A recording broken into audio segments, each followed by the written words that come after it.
Hey y'all, welcome back to the RedAss podcast. Coming off the bye week. Rob, what are you doing? Oh man, I just had another cramp, man. It was so bad. We're gonna need to stop the game or maybe stop this podcast at least three or four more times in this drive. I think I'm gonna need it, man. It's hurting. It's something fierce. Uh, that like this is almost becoming the dad joke of college football at this point. I'm Rob White, fighting Texas A class of 14. And I'm Roy May Fight Texas A Class 2015. And a relatively enjoyable weekend, right? You don't win, you don't lose, you don't have to worry, you don't care. It's the best kind of weekends. I love a bye week in football, especially coming off of a win, right? You can just go in fairly low pressure situation. The only thing you can do is move up in the polls based on who loses ahead of you, which is a nice deal, but you can also start to gauge maybe, your next opponent and see how they played, see how the rest of the guys that you've been around play, as well as the guys that are going to be relevant further down the schedule. Not to mention Well, just a bunch of great matchups. well, also not to mention coming off a loss, you have an extra week to complain. Right. Which, thank God we didn't have to do that this time around. Yeah, like you have that extra week to really truly start digging into film that generally you probably don't know a lot about, but you're still going to find things that you deem are wrong and bad. And so you just have an extra week just to piss and moan about it. I'm just Yeah. gonna piss and moan and take it up the tailpipe. You've been here before, huh? Been there, done that, got the t-shirt.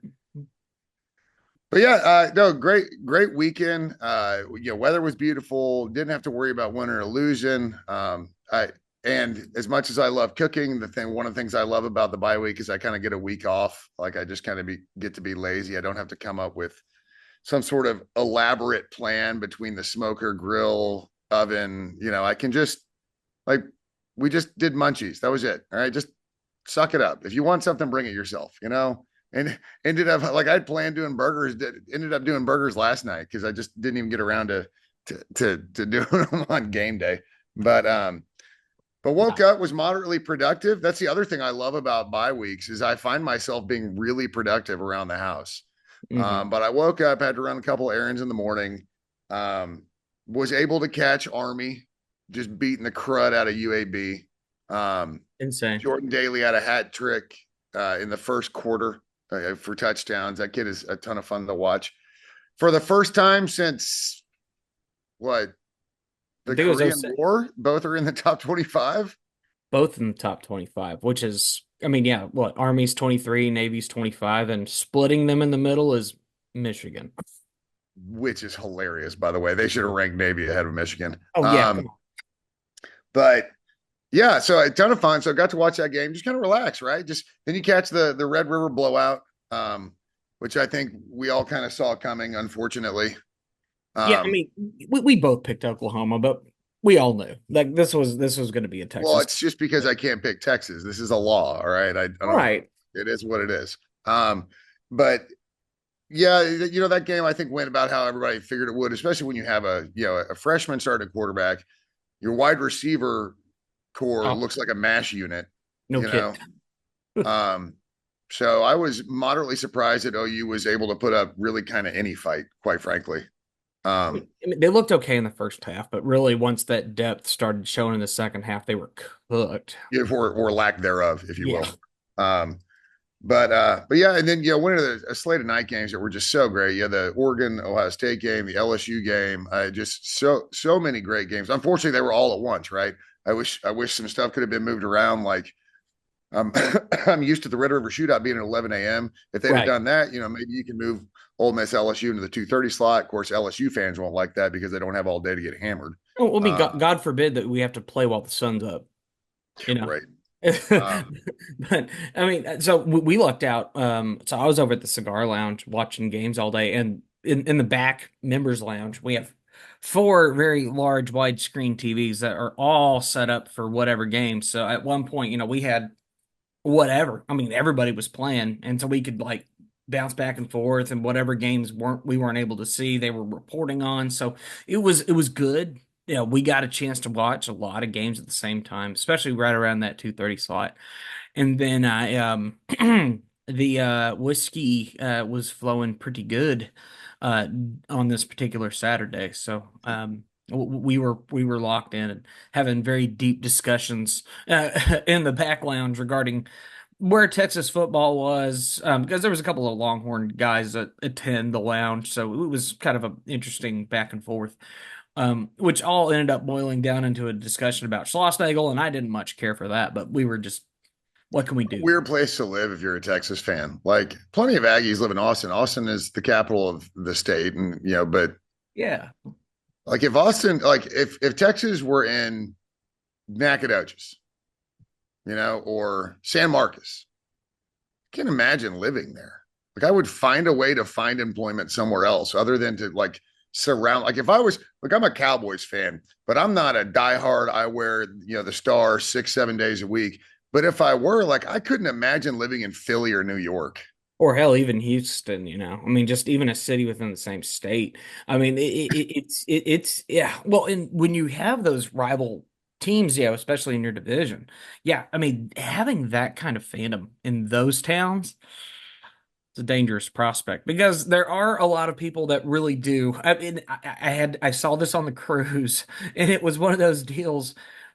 I forgot how into these NFL teams some guys get.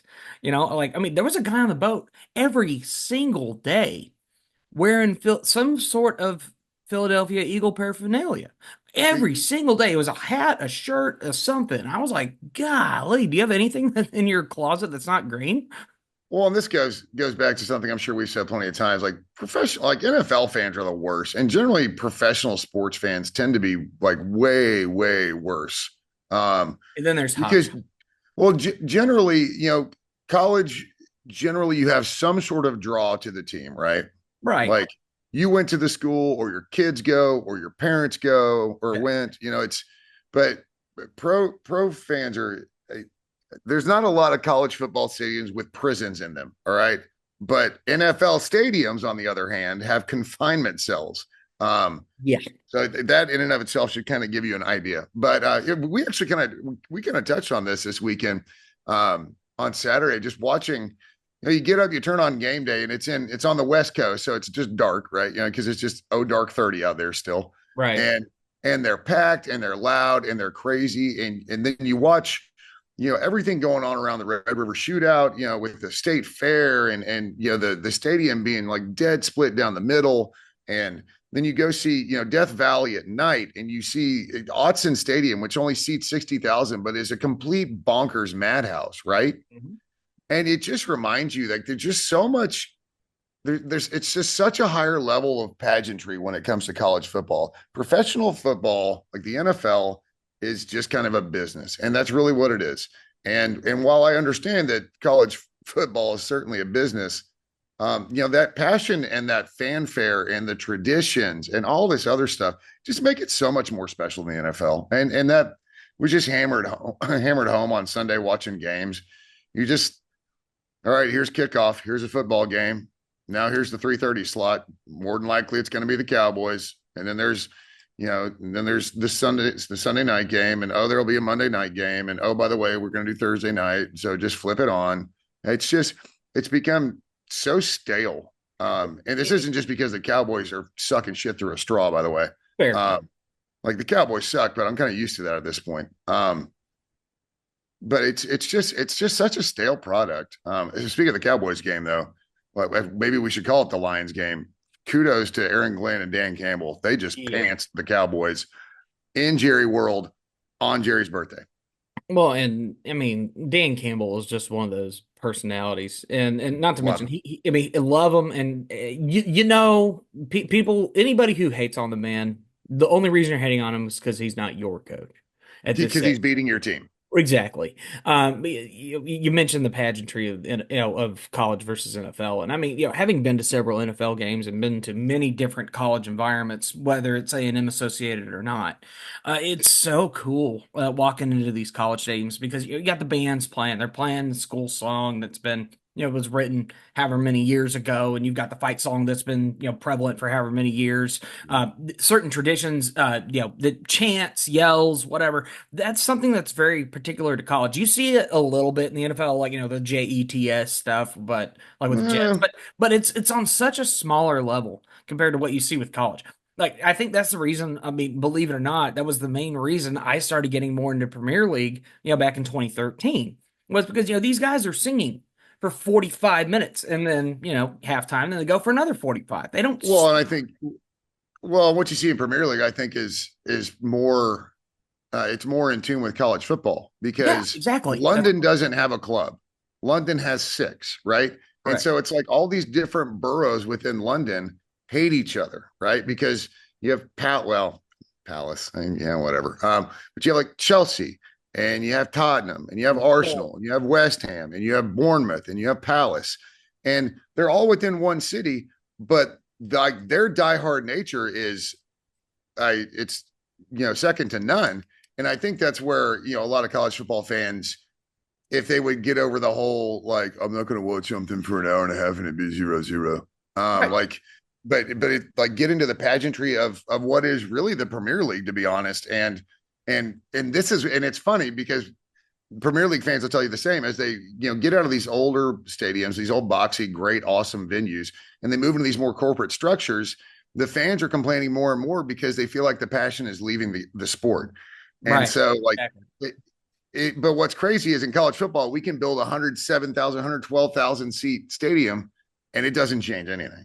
I mean, yeah, there's more of a game day script now, and I get it. We have a DJ and blah blah blah blah blah, but the passion of it is just it's unbelievable. And so it's Sundays are almost like a letdown. You turn on the NFL, so there's like white noise in the background, so you can do other things about your day.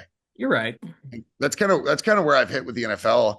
I mean, I'll flip it on because it's football and I enjoy the sport 100%. Yeah. But yesterday, I got an inordinate amount of cleaning done around the house, like insane amount of cleaning. And that was including during the Cowboys game or whatever that was at Cowboy Stadium. Yeah, hard to call it a game, but I mean, the competition. I mean, that's it's even hard to call it a competition. They wiped the floor with them. It just wasn't much of a game. Um, but yeah, I mean that's the beauty of college football, the stuff that we enjoy, and I'm really happy that that's something that we continually get to Well, worry about in every. college sports, Yeah. right? I Oh yeah. mean, think about the difference between college baseball and MLB, right? Obviously, the talent level, there's the disparity, right? I get it. Yeah, but the environments are night and day difference, even in smaller stadiums. I mean, Yeah, whether you look at obviously Bluebell Park or you look at the Dude, you look at the Box. I mean, you go across. I mean, just within the SEC as a whole, you maybe know. we should have just said SEC baseball, actually. Well, I mean, but you even see it with schools like Clemson, and you see it with East Carolina, and you see it. Yeah, I mean, there's a lot of great programs with great tradition, and a lot of it is new. That's been kind of the beauty of college baseball because that's been a growing sport in terms of viewership over the last 5 years in a lot of yeah. ways. The MLB kind of is what it is, and the only time you'll see massive, changes in fandom or viewership is when every 20 years they have a strike and everybody says I'm done with professional baseball, harump harump harump, and then 3 years later you're watching the Stros again. It's Right. so it, but yeah, there's just I think that's why it's so much more enjoyable just from a college perspective. College basketball versus the NBA. Yeah, same deal. Yeah, just Love the all energy of a college basketball game, especially once you're getting into like these big rivalry games. And then honestly, the NCAA tournament is such a special deal. yeah. It's funny you bring up rivalry games. So I'm a college basketball fan. I'll always watch my Ags, right? Oh yeah. But I'll kind of watch college basketball. I start engaging as we get closer to March Madness, as we get closer to the conference tournaments. That's when I really kind of like lock in outside of A&M. But I'll watch like Tobacco Road when it's Duke, North Carolina. I'll watch that basketball game. I have no vested interest in who wins that game, none whatsoever. But it's just such a storied rivalry, right? Yep. Um, you It- know, it's the passion of it. It's the fun, and NBA environments are the same. They're just corporate and dumb. well, I mean, and even on a lesser scale, you look at like A&M basketball. I mean, in particular, kind of late 2000s, our little rivalry we were having with Baylor was pretty gnarly back and Came out forth. of nowhere, and it was Yeah. awesome. It was awesome. And like you get little stints of that in college basketball and football and other sports. Hell, A&M and TCU in baseball. I mean, you get these little runs with teams that you wouldn't think would be bigger rivals. A&M is a large public institution. You got a school like Baylor, you got a school like TCU. Yeah, they're P5, but they're still smaller private schools that maybe don't necessarily have that same relationship that maybe A&M has with Texas or Tech or LSU or whoever. Yet those are still exciting and fun games for both fan bases. And it's cool that we get those little moments. And it happens across all the sports in college, and I love that. Yeah, there's very few rivalries, I think, in professional sports that people really get keyed up for, right? I mean, Yankees, And Red even if you get Sox at a even if you time. get keyed up for them, like still, you know, like I can watch the Iron Bowl and like there's some emotion just watching the game because you know what's going on. Like Cal Stanford, that's a big one. Michigan, Ohio State. I have no care about any of this, one way or the other being a Texas boy, but I understand the passion of it. But like the Lakers versus the Clippers, like Yeah, the Lakers, okay, I'm sorry, Lakers Celtics, I don't care. right. I don't care. That's fair. Like that the Stros Rangers, a little emotion there just because I've been a Stros fan my whole life, but I don't care who wins the silver boot or whatever the hell they call it. Well, it's a manufactured rivalry because so much of it is just Dallas, Houston, South and Carolina. yeah, South Carolina. Speaking of manufactured rivalries, those bastards. Anyway, Damn you. but Rangers Astros is such an interesting manufactured rivalry because there really wasn't one before the Astros made the flip to the AL. And the only reason that it's a rivalry is because you're both in the same division. And, when it comes down to making the freaking playoffs, it's very important for you to win that division and win Yeah, those games. it's important to the outcome, Yeah. but like if the Stros went 0-9 against the Rangers and won the World Series, nobody cares. Nobody cares because at the No end, one will care. And the Rangers fans won't be like, yeah, but we beat you all year long. They're not dumb enough to say that. And vice versa. If the Stros won every single game against the Rangers in the regular season, and then the Rangers went on and won the World Series, Stros fans aren't going to be like, yeah, but we got the silver boot. Like, shut up. hang the banner. Yeah, right. Yeah, paint it on the wall, guy. Right. Um, so I College didn't know that's where we're football. gonna. Yeah, I didn't know that's where we're gonna go. All right. Well, speaking of college football, we'll get back. Let's get into our picks from last week. Yeah, let's do that. I had an abysmal week. I Yeah. think again we both picked OU, right? Because Right. we have to. Out of So, principle. so we knew that neither of us were going 5-0, right? Yeah. So West Virginia, ISU, or Iowa State, excuse me. You got this one right. I got this one wrong. West Virginia continues to prove me wrong in my faith in them. That's why I didn't even put their game as one of our picks this week. I'm sick of them burning me. Yeah, I mean, it's the same deal with Oklahoma State for me. I was just like, you know what, folks, you didn't do it for me, and maybe West Virginia's just that for you, and that's okay. I am trying to be in your corner. Run the damn ball. Please. Which, if any of y'all missed that, go to Aggie football and see their little bye week thing. That was fantastic. That was really funny. All of them are pretty funny. West Virginia drops to Iowa State at home, which I again wasn't a blowout by any means, but Iowa State covered, small line, but they covered. They covered. Ole Miss LSU, I got this one wrong. I thought Ole Miss would be able to pull it off, and quite frankly, if there had been a couple more injuries in the game, maybe they could have. Exactly. I mean, not that there were any injuries in the game, but No, that goes back to what we were saying, though. I mean, like I think LSU was just one of those. It's a weird game, but the fact that it was at night in Baton Rouge was just going to be goofy. Yeah, Ole Miss LSU is always a bonkers one. There's another one for LSU coming up this week we're going to talk about. But yeah, Ole Miss LSU, Ole Miss was 2.5 on the road. So again, it's a coin flip again at night in Death Valley. That's a game I'm glad we don't have to worry about this year, quite frankly. Not that I'm scared of LSU. I just hate playing at night in the red stick. I do. Well, and we haven't exactly had. I mean, honestly, in the same vein as Ole Miss, we have not won there in Death Valley in years and years. Well, and years. and it boggles my mind that LSU gets preferential treatment for night games. Like it absolutely makes no sense. But I guess they just if you complain about it enough. Apparently, if you throw enough tantrums. I think Vandy at UK, we both blew this one. What the hell is going on in Nashville? I guess Vandy good. I guess Vandy okay. No, Vandy okay. Maybe, because I mean, look, you beat Bama, right?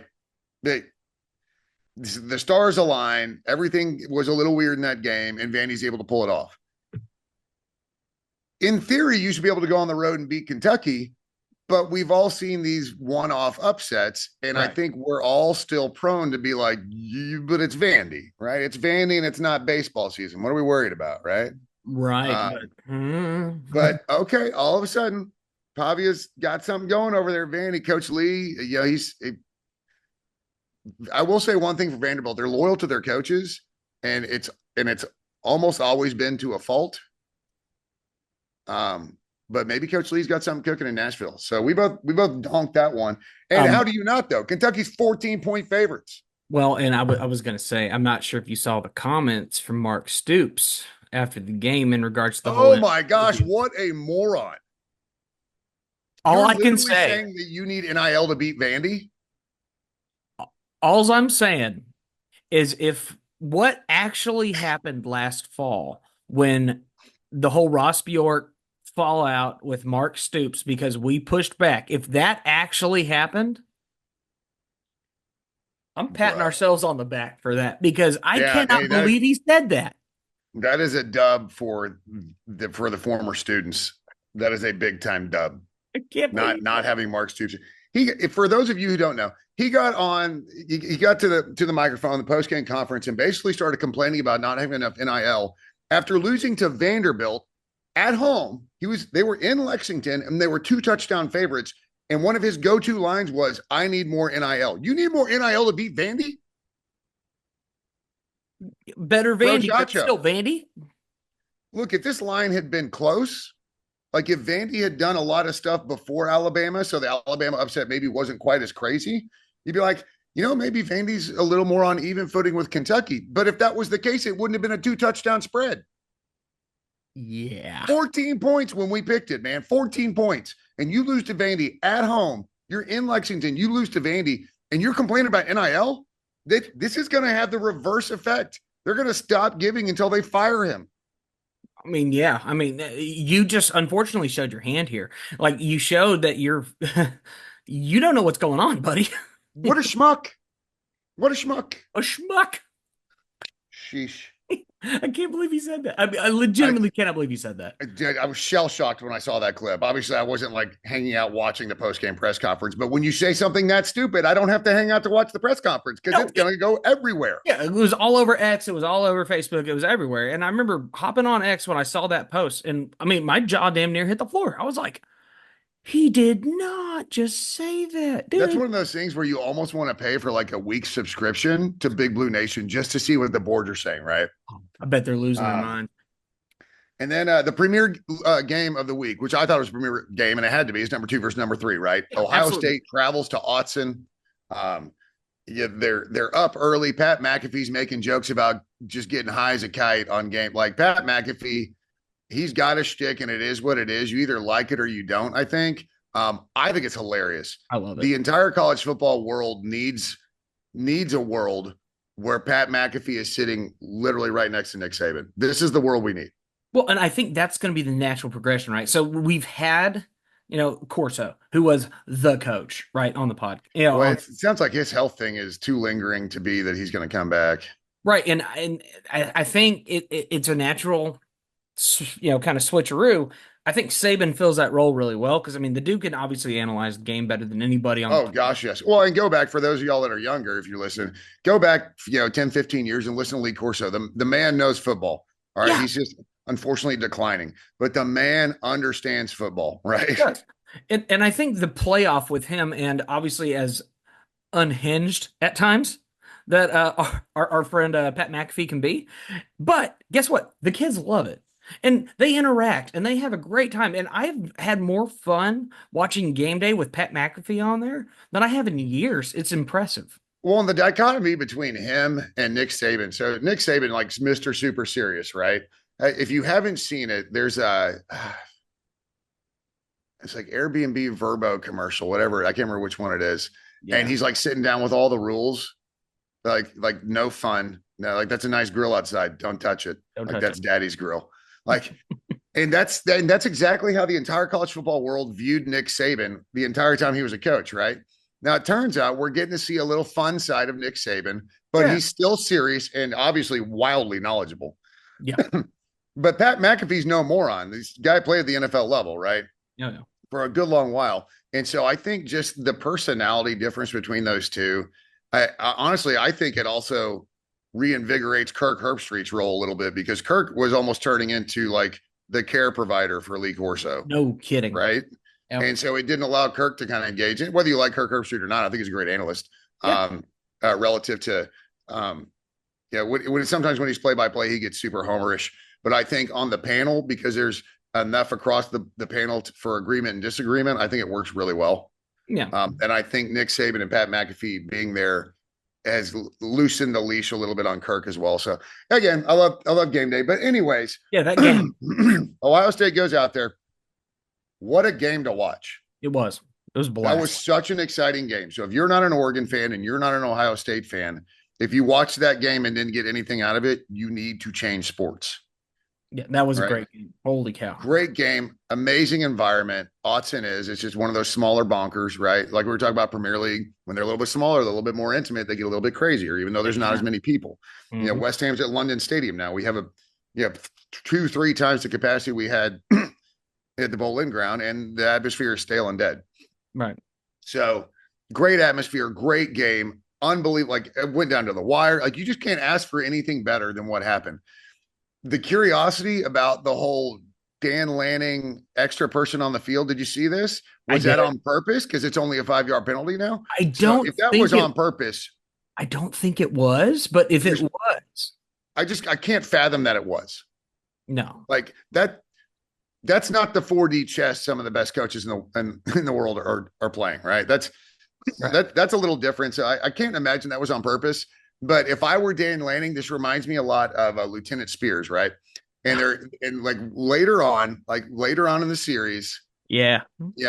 Lipton's asking him you never denied it. What happened? And he talks about basically, do you think maybe it's because if he never denied it, then it's better that everybody thinks that he's the baddest, mofo in the Legion kind of thing. So if I'm Lanning, I'm not denying it. I'm not confirming it. I'm just like, I don't know what happened. Or did it? I watched that episode last night because I've been going back through Band of Brothers. Oh, right? There you go. So I literally watched that episode last night. That is hilarious because he's absolutely right. I mean, if that's the case, yeah, don't deny. Don't confirm. Don't confirm, don't deny. It's like, well, I heard it from this guy, I heard it from this guy, I heard it from that guy. No, you don't have to deny it. Just don't confirm it and let everybody start to wonder, oh my God, is he that smart? Right.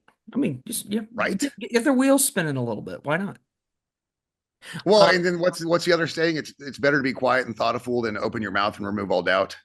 Yes. So to be like, oh yeah, no, we totally screwed up there. Then you look like a total doofus because the game's on the line and you have 12 men on the field. So if I'm Dan Lanning, I'm like,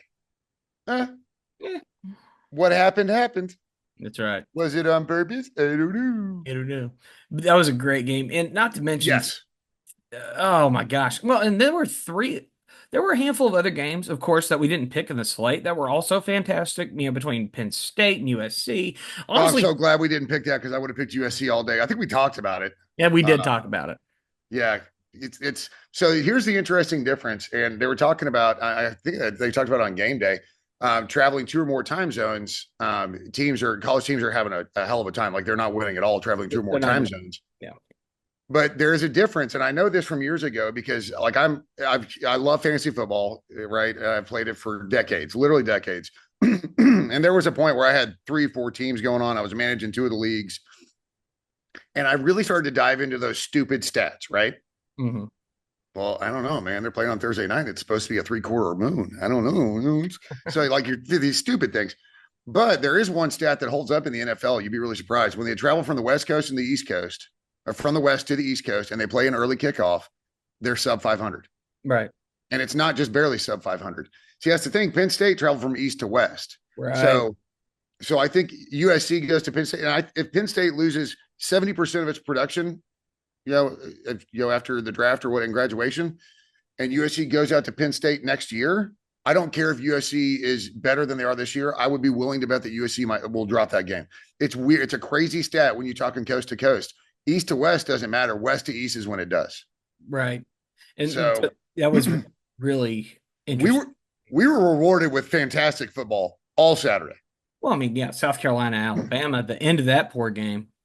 Oh, I mean, if I was a South Carolina fan after all of that, oh, I would quit just watching sports. I couldn't take it anymore.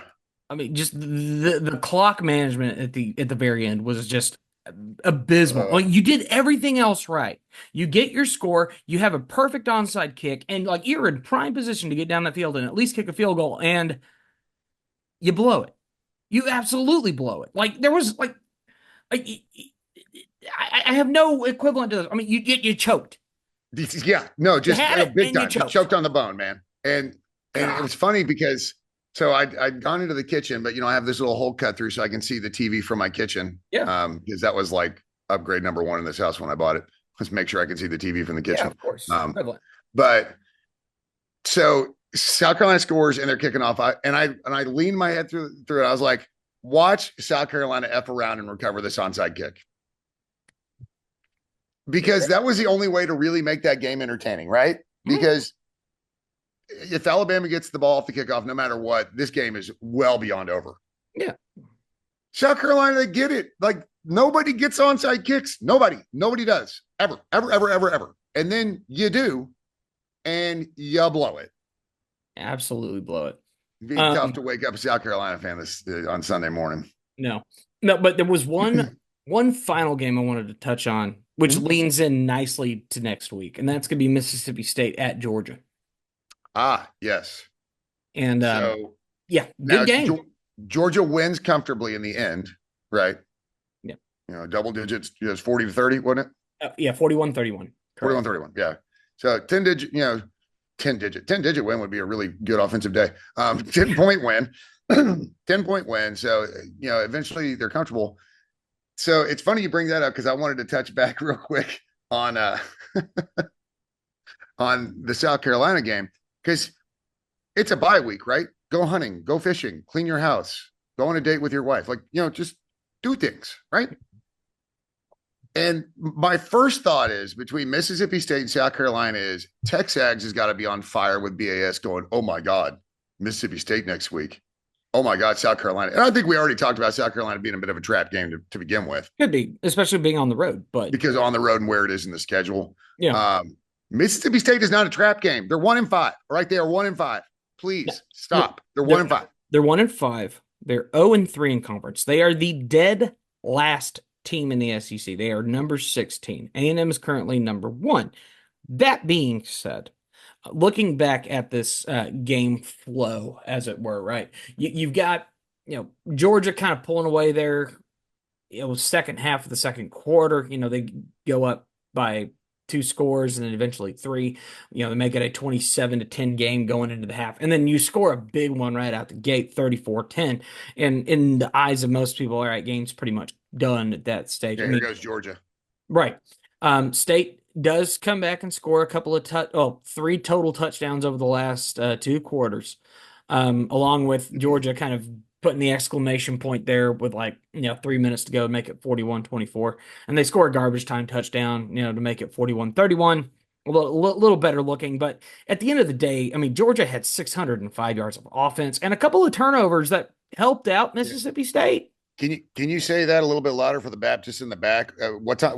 When did Mississippi State score that touchdown? Well, they scored that last touchdown with 1:47 to go. And what time do we call that? That is garbage time. That's Late. garbage time. Right. Okay.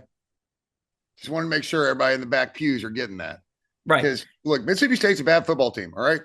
Yeah. We can't look past that. I'm a fan. I can do whatever the hell I want to, quite frankly, because I don't think the team is looking past it. All right. This Mike Elko is not the coach. This is not the program culture that looks past a Mississippi State game on the road.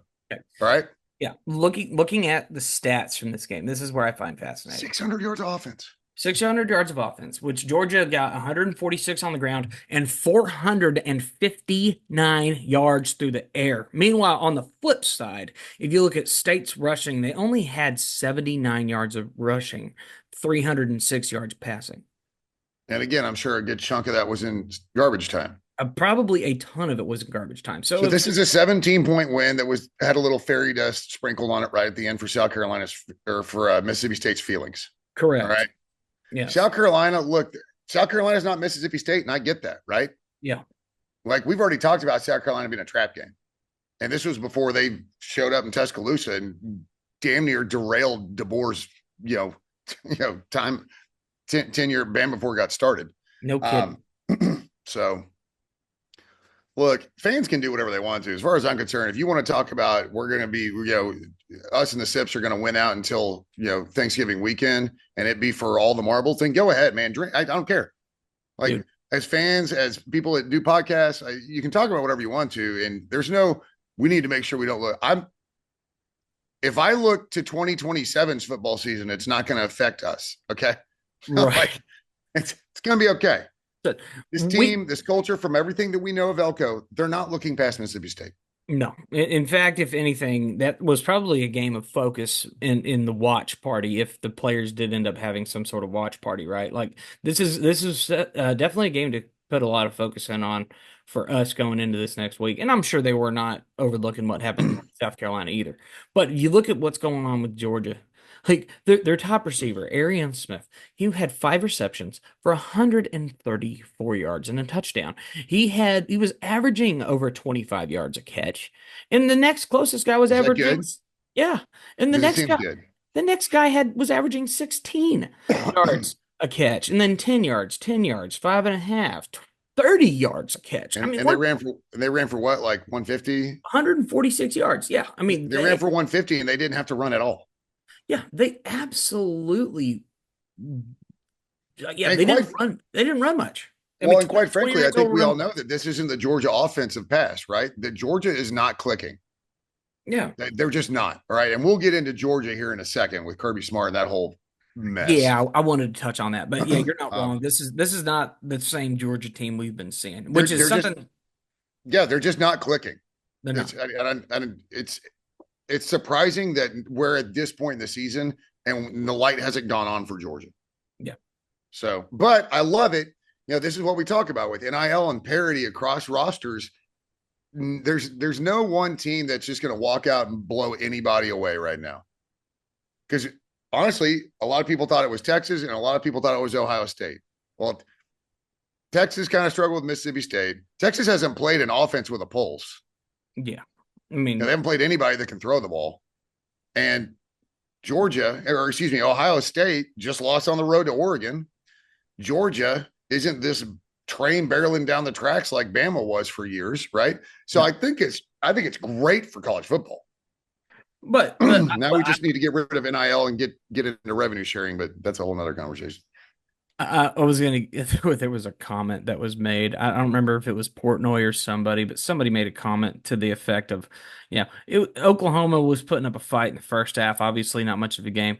Oh, college football is better when Oklahoma's good. We've already talked about this multiple times on the podcast. College football is great because it's college football. We honestly don't give a damn who's those good teams. I mean, don't get me wrong. Yeah, there's a lot of prestige with Oklahoma, but if I'm not having to listen to Boomer Sooner every 5 seconds, because it's not being nationally broadcast like all over the place, I'm not going to care.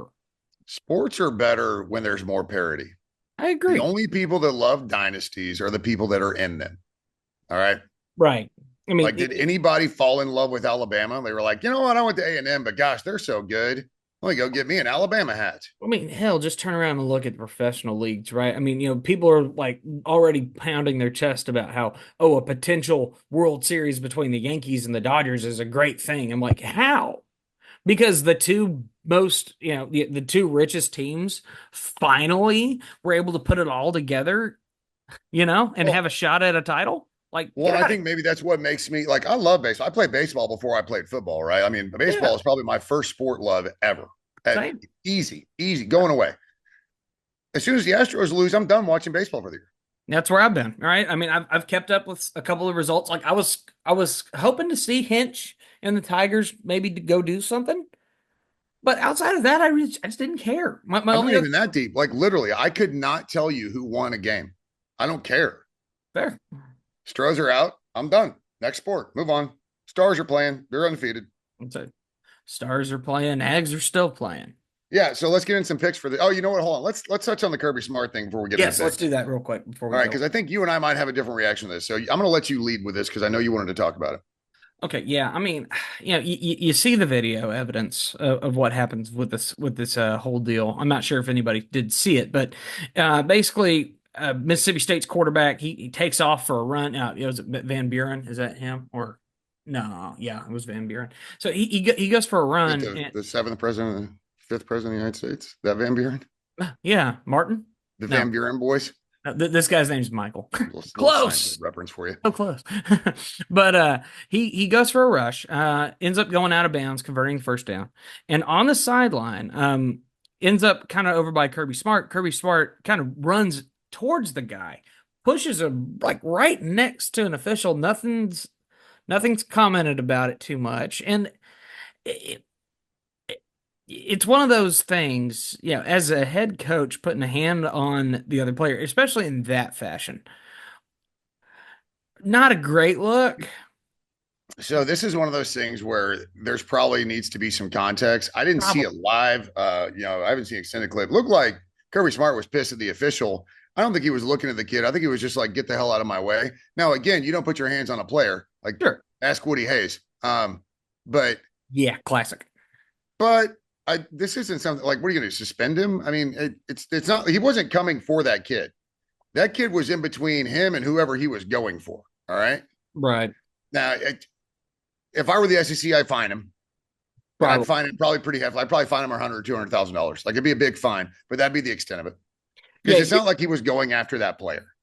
yeah. I wouldn't, like I said, I wouldn't necessarily say he was going after the player. I think it's more indicative of the overall issues that we are seeing at Georgia, which we've talked about as far as the leadership, right? A And lack of self-control. a lack of self-control. And we've seen that, with the players consistently having various criminal charges, not the least of which is these driving, violations. Million reckless drivings. But it does seem like things escalated a little bit. You did. And I Well, mean, it doesn't seem things escalated a little yeah, bit. things have escalated, and it's quite apparent that Kirby's attitude on the sideline, the way he conducts himself, is not necessarily the most professional way to go about this. Now we'll see how it plays with the rest of his players. We'll see what some of these other analysts have to say about everything as time goes on. But it just wasn't a great look, and it doesn't reflect well on the program as a whole, I don't think. Right. It's a terrible look. And honestly, it reflects exactly what that program is right now. Yeah. So if it's a bad look, then that's the problem, right? Right now, there's no discipline at Georgia, and you can't sit there with any good faith and tell me that there is. So No. in that, looking at it through that lens, 100%, it's indicative of what's going on at Georgia. Does he need to be suspended or these other? Nah, I'm not big into that. I think the SEC. I fine him $500,000. I don't care. Like, make it a big point. Yeah. Like, dig into his pocket, make it a big point. But there's no reason for suspension or any of this other crap. But yeah, I would make a point of it. Like, keep your hands off of players, 100%. But again, if you watch it, he wasn't going after the kid. The kid was in his way. So again, self-control issues, program, self-control issues, head coach, trickle down effect. Mm-hmm. But yeah, I don't think there's any need to suspend him by any means. All right, let's get into the games this week that I have picked for our slate. Because there's a couple on there I didn't pick that had some close lines. I think I didn't pick them because the teams have burned me too many times. But after going in the absolute shitter last week, we are now dead even. We were both 19 and 16. Woo, getting there. Yeah, it was a bad week for me. So I think I got these in the order I want to pick them. So we're going to start off, and I picked this one's a little bit bigger line, but I'm not sure that I believe the line. So Notre Dame is going on the road at Georgia Tech. Notre Dame is an 8.5-point favorite. It's a big line, right on the road. Mm-hmm. Georgia Tech's not chopped liver, man. They're not, and I mean they looked pretty decent last week from what I'd seen. So this is one where I don't know. For us, we need Notre Dame to win, right? You want Notre Dame to pretty much win out because every time they win, at least we didn't lose to a clunker of a program. Hmm. But this game, it's at Georgia Tech. It's in Atlanta. It's at Georgia Tech. Well, Um, it's at Mercedes-Benz Stadium. They're yeah, playing. But yeah, in Atlanta. yeah, Right. they're not playing at home. They're They're playing not at on campus. Yeah, it's in Atlanta. Like, yeah, like Falcons Atlanta. yeah, Falcons Um, Stadium. so big game, right? Big stage. Probably going to be a ton more Notre Dame fans and Georgia Tech fans. Probably. Although Georgia Tech is one of those programs to me, and I could be wrong here, but they were kind of a bandwagon type school when it comes to football. When they're good, man, will they show up? Oh yeah, no, you're And absolutely right. and it's also possible that a lot of people will show up to root against Notre Dame. They are nationally disliked, Absolutely, they are. and Mercedes-Benz Stadium has a lot of seats to fill. All It right, does.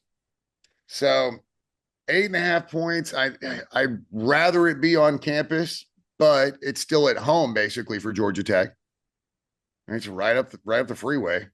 Um, Not to so mention Haynes King out here balling around. It's Haynes always King's good. having a great year, right? I mean, yeah, So he's this is got over. Haynes King against Riley, right? Yeah, Haynes against Riley. I think this could be a great matchup. I think it'd be a ton of fun. This is a game that I'm like really, really want to watch. I'm with you, and I would love to keep up with this game. It's at 2:30. It's on ESPN. It's going to be a lot of fun. And Georgia Tech is going to give them a game. I have no doubt about that. But So who are you picking now? I'm picking Notre Dame. I I, Picking I Notre think Dame. I think Notre Dame. I mean, I think there is a bit of a talent gap there. I think the way that they've been showing up last couple of weeks, I'm liking a lot better. You take care of the game against Louisville, and you absolutely just put it on Stanford like you're supposed to. Which, Yep. like, that's what we were expecting out of Notre Dame. I Notre like them Dame's in this. Notre Dame's starting to roll. Yeah, I'd say, and I like them in this game, and not to mention the line opened at 10.5. It's moved up. I mean, it opened at 8.5. It's moved up to 10.5. I just checked it this morning, 8.5. It's a, At I 10 and a guess half, I would take Georgia Tech to cover though. I said I can see absolutely Georgia Tech covering. I'm okay with that, but I I think think Notre that Dame wins by 7, maybe 10, but at 10 and a half, yeah, you cover. yeah, I think Notre Dame wins that game. All right. Yes, same here. I got the Irish. Cool. If we were picking on a line, though, I would take Tech, especially at 10 and a half. At 8.5, Yeah, but I think 10 and a I think half. Georgia Tech can keep it within 10. Yeah, I think so. All right, next one up is the all-powerful number 24 ranked Michigan goes on the road to the Fighting Illini. Michigan is a 1-point favorite. I don't have much to say about this game other than Illinois. Illinois, yeah. I mean, like Michigan just feels like a thin team right now. I just not a lot. Why are Show. they ranked? Yeah, they Why are they shouldn't. ranked? They shouldn't be ranked.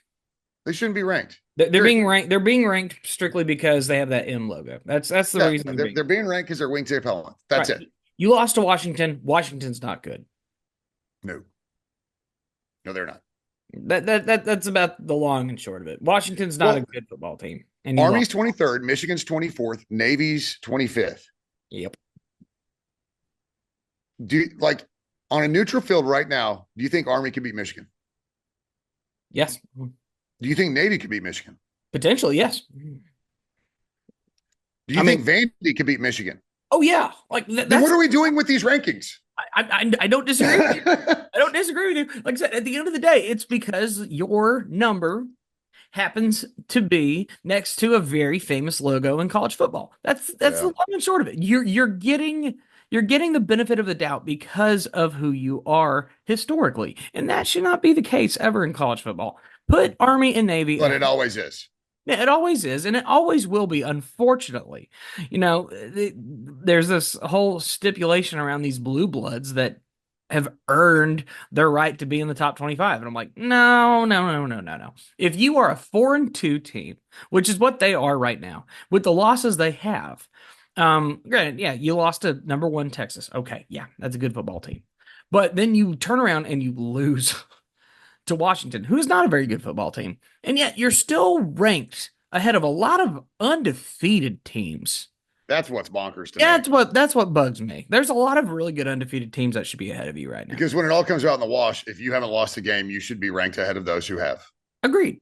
Absolutely. Well, with some exceptions, I get it. Army shouldn't be ahead of Ohio State. I get it. Right. And When you're we should, talking about in those bottom part of the rankings right. where I people wouldn't, are trying to make that push, because now all you got to do is get to 12, give or right. take, right?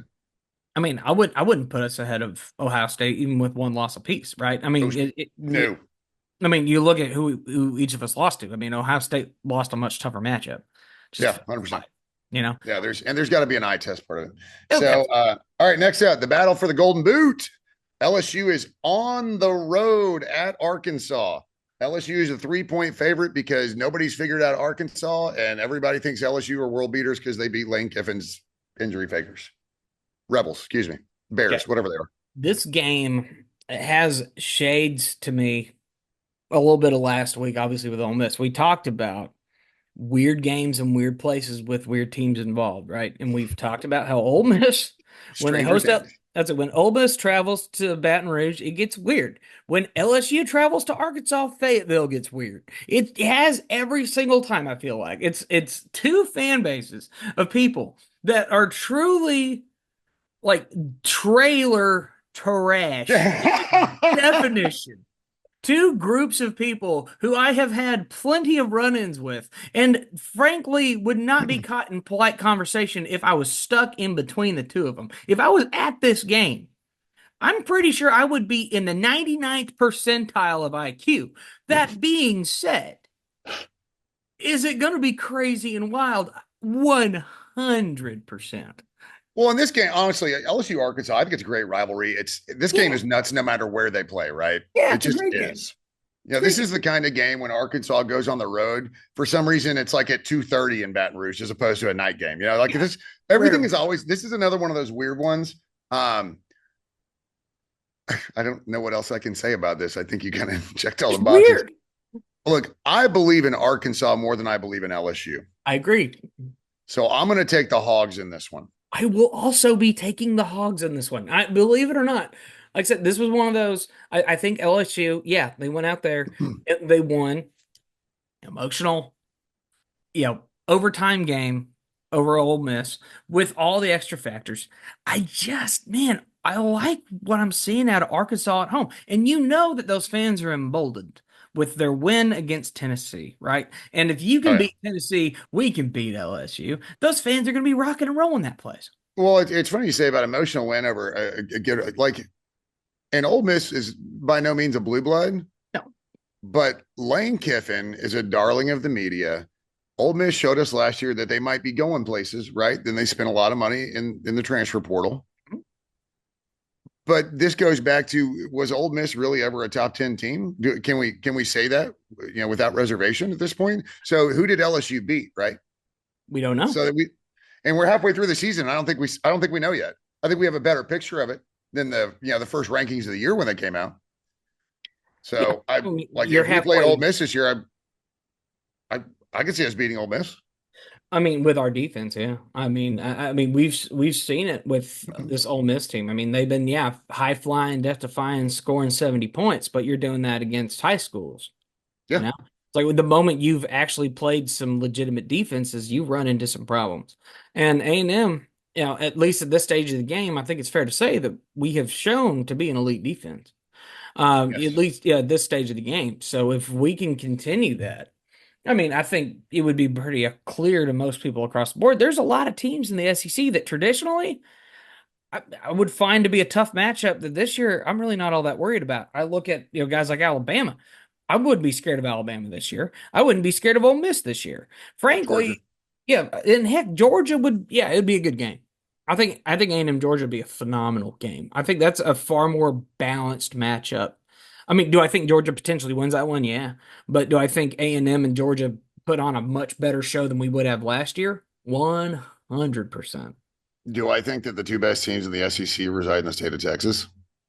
Right now, There's a case to be made. there's a case to be made, and it's crazy to think because now with the updated odds across the rest of the schedule, all of a sudden A&M and Texas are on rails here to potentially meet up. Collision course, man. Yeah, I mean, and that's a crazy statement to make halfway through the season, considering what was discussed ahead of time.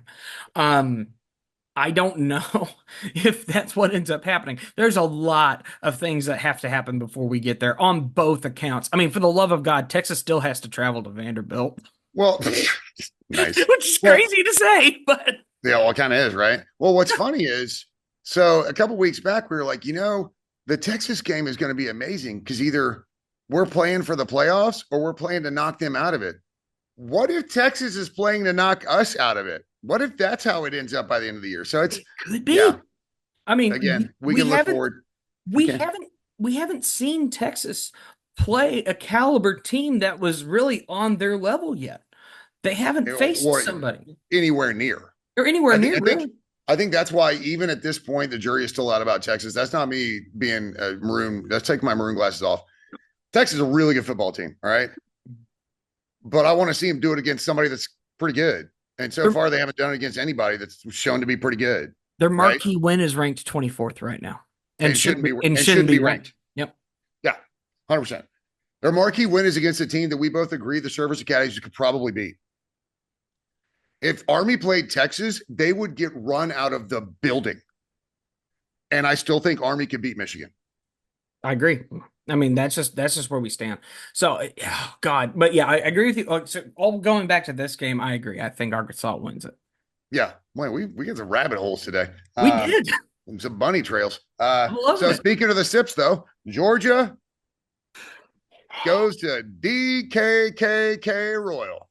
Oh, that's a deep cut right there for all Damn the. right it is. That's a So for anybody who Georgia, doesn't know the history. Georgia goes to Austin. Georgia's again, like we talked about, not clicking. Texas, despite their competition, is really kind of doing what they're supposed to do against the competition they played. Right.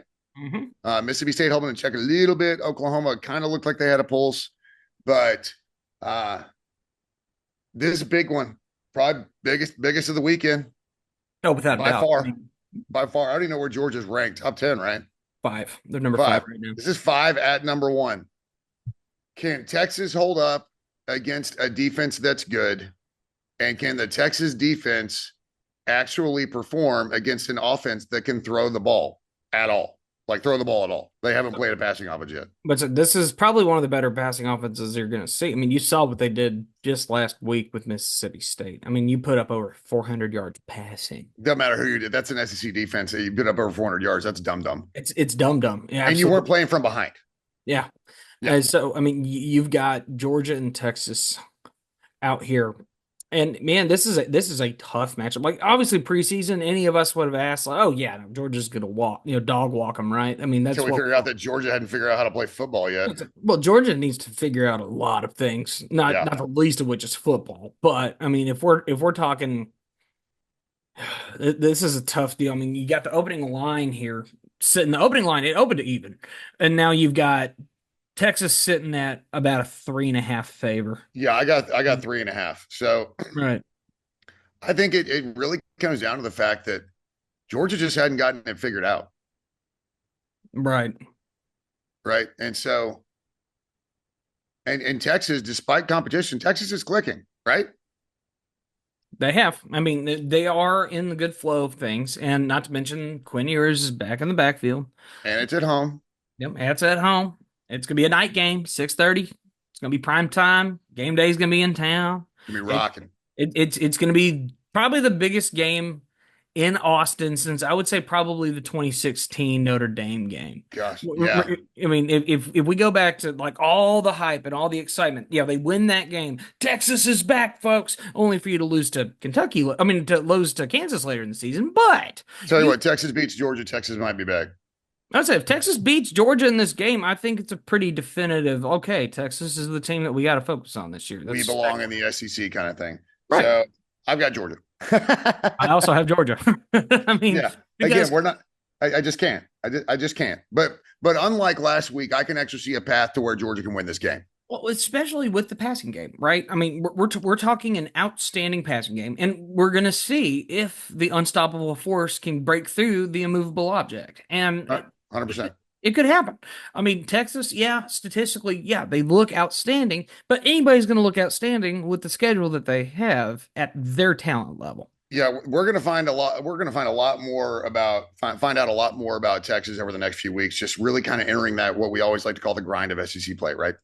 Well, I mean, guys, you've gone through the first six games, right? And just analyzing the schedule ahead of us, right? So you've got Texas playing Georgia first. Then you go on the road after a bye week, mind you. But you go, oh no, excuse me, I lied. That's the next week. So you play Georgia, then you go to Vanderbilt, then you host Florida, and that one is after a bye week. So you will host Florida after a bye week, then travel to Yeah. Arkansas, host Kentucky, have to go to A&M.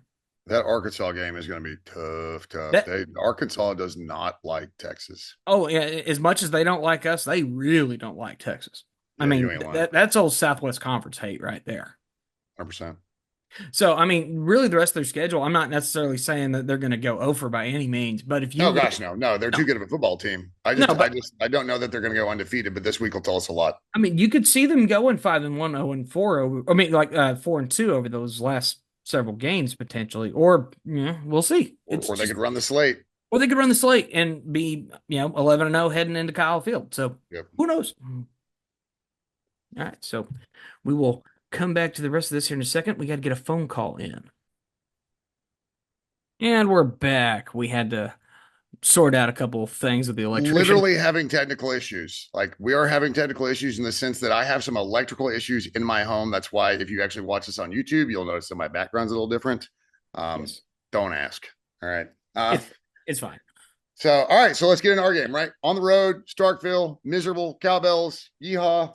Oh, Um, this lines up great with questions, which we will also get into very shortly. But yeah, that actually does line with I saw one of the questions. Ags are 15-point favorites. Look, this is cut and dry. Mississippi State's 1-5. They're a bad football team. Ags looked good. Had the bye week. Everybody gets to feel a little bit better. I'm sure we're going to hear all about the great practices we've had because every team always has great practices leading up to the game. Like Mhm. no one will ever come out and be like, it's really been a bad week of practice. Like we just hope we can hang on. You're never going to hear that. No, Um, but I like what I saw, from the Ags, obviously against Missouri. And you want Missouri to continue to win now. And Missouri was on the road at Massachusetts this past weekend. Like, how weird is it for an SEC team to be on the road at Mass, I'm right? not sure if you saw the video, but oh my God, there was like, their bus pulls into a dirt lot and everybody piles out of the bus and piles into basically what looks like a junior high field house.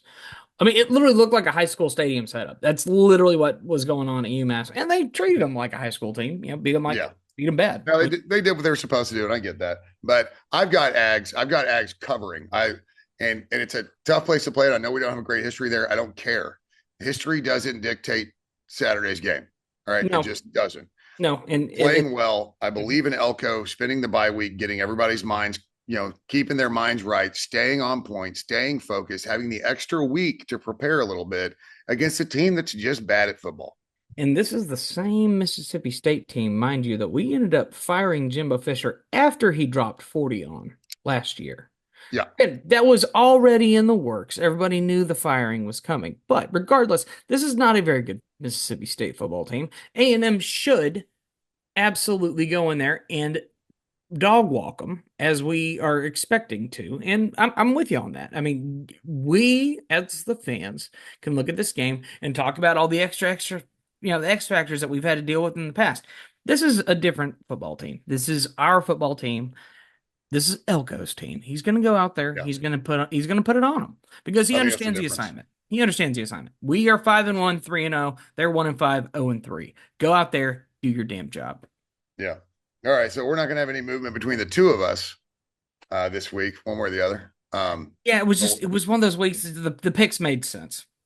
Yeah. No, I'm not picking. I'm not picking against my brain just for the sake of picking against you. No, So let's get into a couple of questions, and then I got to close this up because, like I said, I'm literally having technical issues at my house. Yes.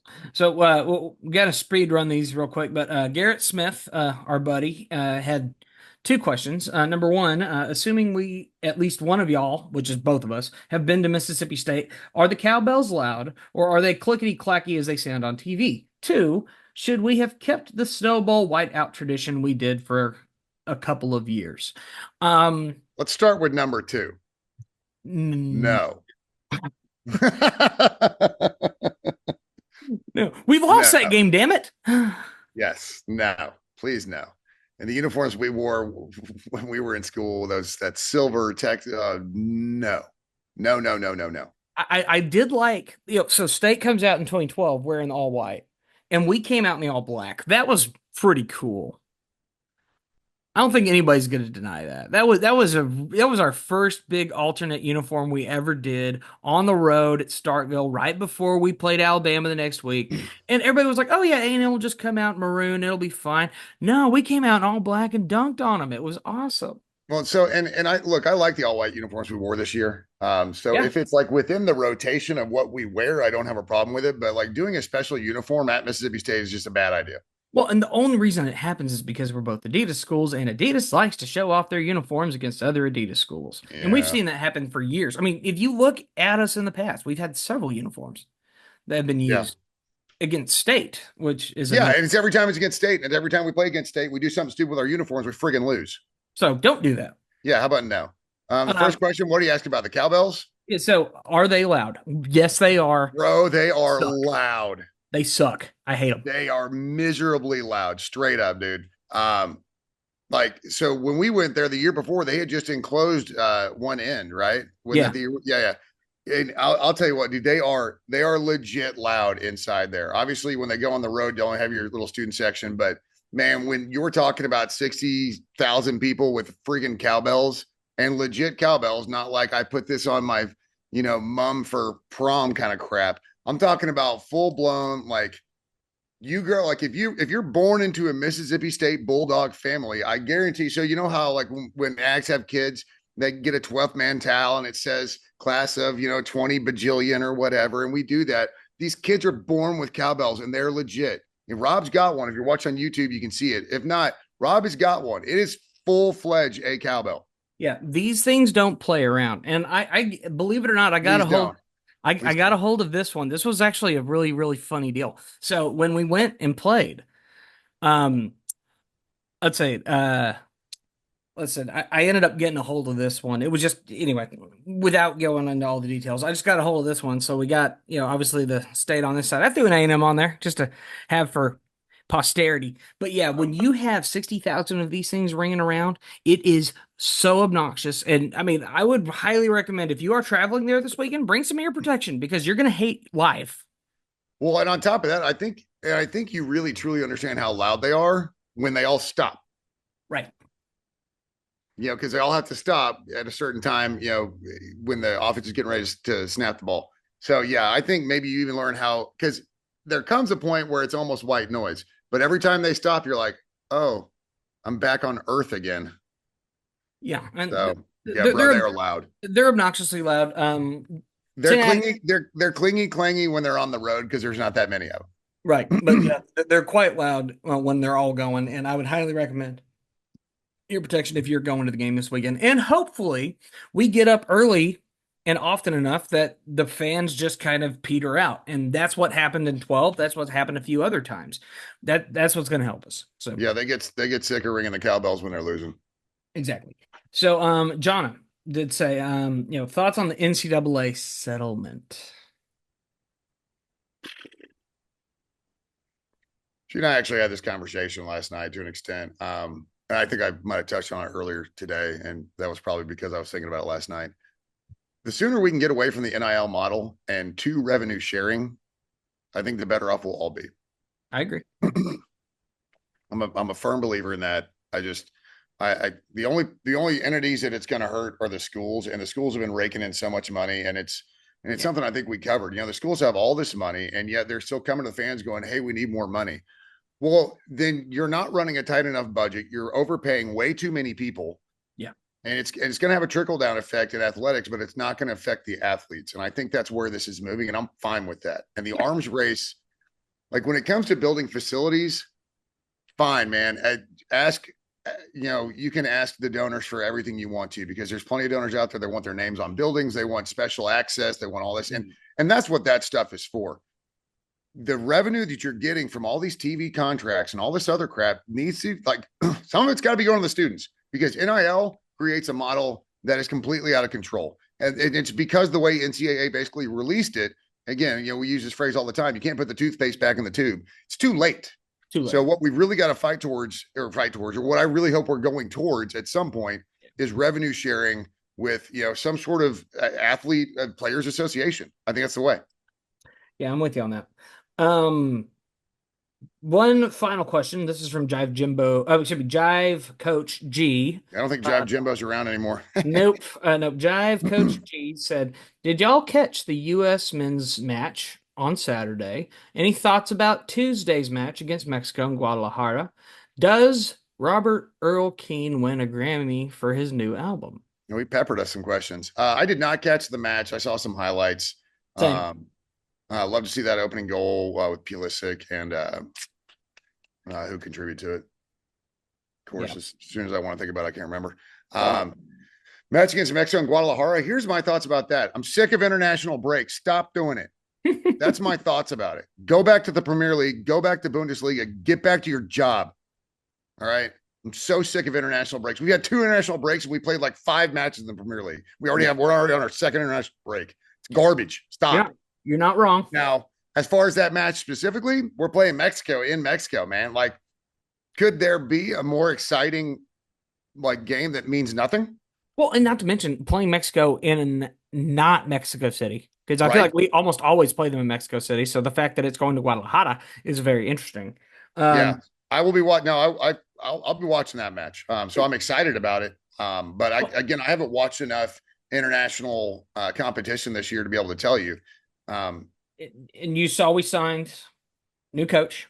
well, yeah, but I think you have to be excited about having Poch. Yeah, I mean Yeah, that's a given. So that's a step anything, up. and U.S. men's national team fans remind me a lot of being in the Army. The 2 best places you'll ever be in the Army are where you're going and where you just came from. It's never where you are. It's never where your feet are, right? We always complain all the time, like things will get better. Well, you know what? Maybe this is the time where things are actually going to get better Hmm. because Poch has a resume, right? This Yeah, is the kind of coach that 10, 15, 20 years ago, the U.S. men's national team couldn't even get. Like, if you would have called, they'd have been like, new phone, who this? No, I'm not listening to the United States, men's national team to coach there. It's a abysmal failure, pretty much, yeah, minus 1 run in the 90s with Alexi Lawless, right? yeah. And so, we don't meet the expectations of a country our size, right?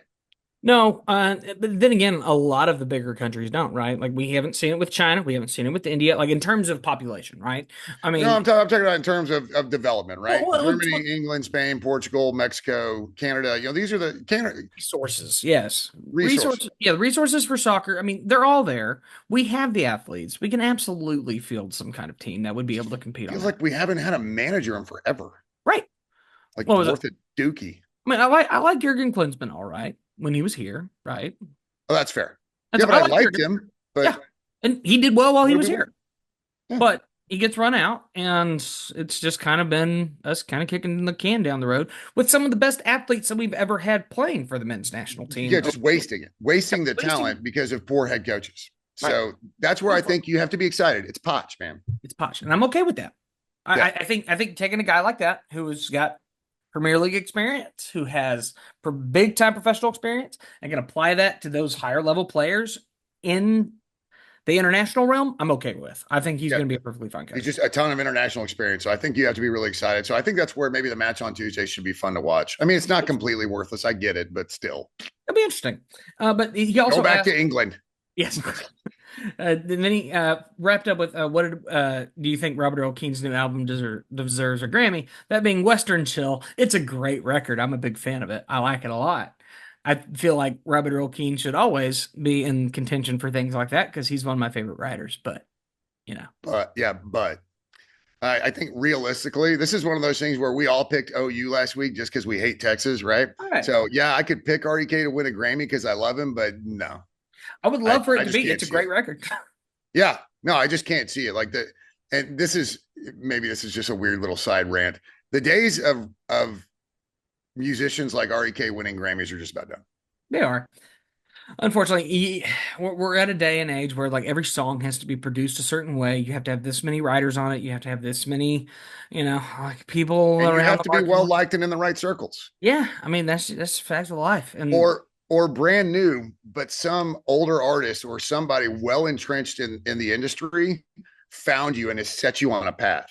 And that is certainly a thing that happens at all levels. I won't go into specifics, but that has happened with several bands. And That is also the opposite of REK. that's the opposite of REK. REK is very old school. I mean, he's in the Jerry Jeff Walker camp. He's one of these Yeah. guys that's the songwriter who's going to put out the music that he wants to put out. And you know what? I love that. That's where we're at this stage of the game. Hopefully we never leave that because that's it's a special deal to write your own music, get it produced, put it out, and you don't have somebody in your ear, from a big record label telling you, "Oh, well, people want to hear this, people want to hear that." I'm like, I don't Oh, he give. stayed. Yeah, he stayed true to it. So I think Yeah, you got to respect that. yeah. So, all right, And I got to wrap because I got to fix yes, my entire house apparently. yes. So be sure to follow us on all socials and whatnot, all the good stuff. If you're on YouTube, all socials are down there. Roy May 15, Roy May Jr. on Instagram, Rob the Slapper on both Instagram and X. I am Rob White. This is Well, Roy just May. real quick, you got anything coming up? Shows? Fire off. Yes, we're playing in What shows you Stephen. got coming up? We're playing Stephenville this week as well as Yorktown. So over there, kind of by Victoria Cuero area, we're playing the Western Days out there. It should be Giovanni and the Hired Guns, Nice. John Wolf, and us that day, and then we're headlining up at the Twisted J in Stephenville. And there's going to be a dummy roping with belt buckles to be won. So if you are interested in roping and you're in Stephenville and you want to come to see the show, hit us up. It'd be a lot of fun. It'd be a blast. But Nice. That's awesome. Well, yeah, me, I got work. That's all I got. But I will say a little quick plug for Bach Realty Group. yes. Tuesday, if you're in Bryan College Station, Tuesday from 2 to 5. Yeah, especially if you're an agent, we're doing a little bit of a kind of a it's the realtor tour day. So if you're an agent and you want to see it, we got two houses over on Reliance Ridge, 5969 and 5981. We're doing charcuterie and wine and giveaways and all that stuff. So if you're an agent in Bryan College Station or kind of in the surrounding areas, you want to see them. They're both beautiful homes, $700,000-800,000. They're sitting on over an acre. Beautiful homes. And so you want to check that out again, it's over on Reliance Ridge. Just go to on our socials. You'll be able to find it. Trust me, we're pushing it up. Sounds good. All right, guys. Be sure to catch up with us. We'll be back at it next week. I'm Rob White, Roy May, or the RedAss Podcast. Beat the hell out of Mississippi State. Yeah, beat the hell out of Klanga. Gig 'em. Wang, wang, wang.